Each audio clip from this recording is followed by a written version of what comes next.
let's troubleshoot some gel applications so we can have a look at different ways we can apply our gel to make sure that it doesn't run into the sidewalls and that it does look neat. So firstly, base coat.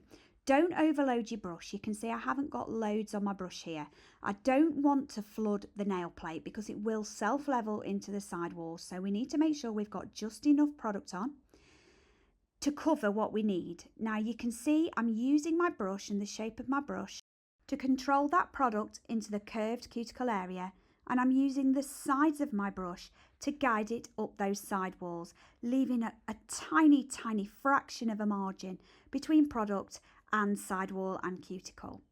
Make sure you cap the free edge and brush back over and make sure there are no bumps forming at that free edge area, and then you're safe to cure your base coat. Getting your base coat right is really important as this is your foundation layer. Gel polish should be applied in thin layers, 2 to 3 thin layers as opposed to thick. This is too much product on the brush. Too much product can lead to undercuring, which can lead to allergy and irritation, and also longevity issues, as your product will not stay on the nail and will lift.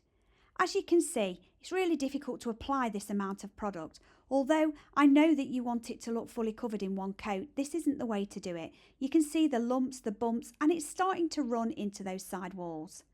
What we should be doing is removing all the product from one side of the brush and just leaving a little amount of product on the tip of the other side of the brush.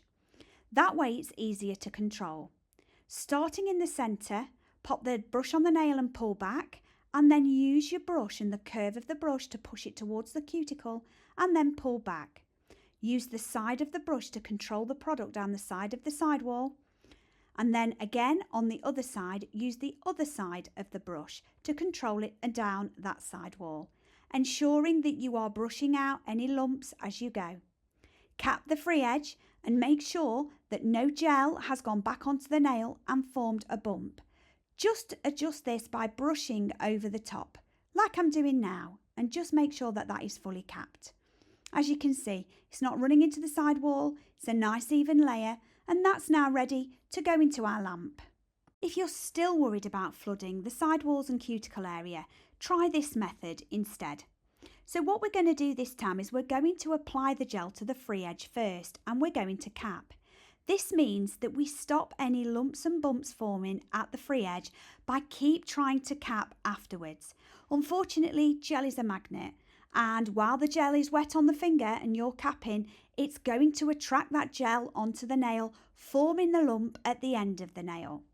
We're then ready to fill in the rest of your nail with your gel polish. Load the brush as I demonstrated earlier. Do the cuticle area first using the shape of your brush to guide gently up to that cuticle area. But at the moment, don't worry if you don't get right up, because I'm going to show you a little trick in a second. So use the side of the brush to get down either side of those side walls, slow controlled movements. Once you've done this, you can then take a liner brush, and what this liner brush will do, if you pull back the side walls and the proximal nail fold area, it will allow you to control that product in closer. But because you haven't flooded the nail with gel polish, this is going to be so easy, and it will give you the most beautiful finish. And finally, another way of applying gel polish, there are quite a few.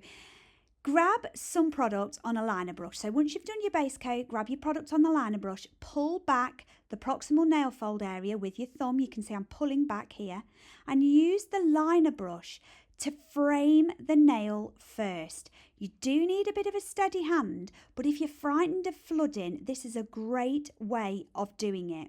So go around the edge of your nail first. This is precision application for a flawless finish. Use the liner brush, guide the product around those side walls.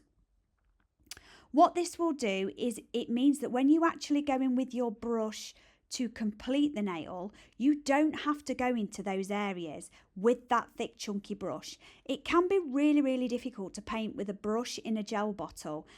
This is just because of the shape of the brush and the thickness of the brush and how much product it's holding. So I've edged that nail, and I'm now going to go in with my gel, but I'm only going to go up to the area where I've framed. and I'm going to pull that forward. So this way, I don't have to be as precise with that larger brush. I can just do the precision work with my liner brush. Still making sure that I cap and I brush back over to make sure that there are no bumps at that free edge. And remember, this is better done in 2 to 3 coats than 2 thick coats. Next, I'm going to show you what happens when you apply your gel too thick. Here's a nail that we're going to apply this beautiful, beautiful olive green colour onto. And what I'm doing is I'm applying it as I did at the start of this tutorial, and I'm applying it really, really thickly. This is because, as I say, techs want to cover on the first coat, and this isn't how gel polish is designed. So I'm doing this really, really thickly, trying to cover everything, trying to make sure there's no streaks in it, just so my client loves it from the first coat. But what will happen when I put it into the lamp? Let's have a look, shall we? Once it's been in the lamp for 60 seconds, we're going to watch what happens. You can see wrinkles forming in the gel. This is because the gel lamp wasn't able to cure that thick layer of gel from the top to the bottom correctly. So the underside of that little layer that's cured on the top is going to be just pure wet gel. This is because of the pigment in the polish. This also happens if your client is constantly taking their hands out of the lamp, or you are not curing in the correct lamp or for the correct time. Always remember, application is key. Thin to win, and make sure that your lamp and gel are compatible and you are curing for the correct manufacturer's time.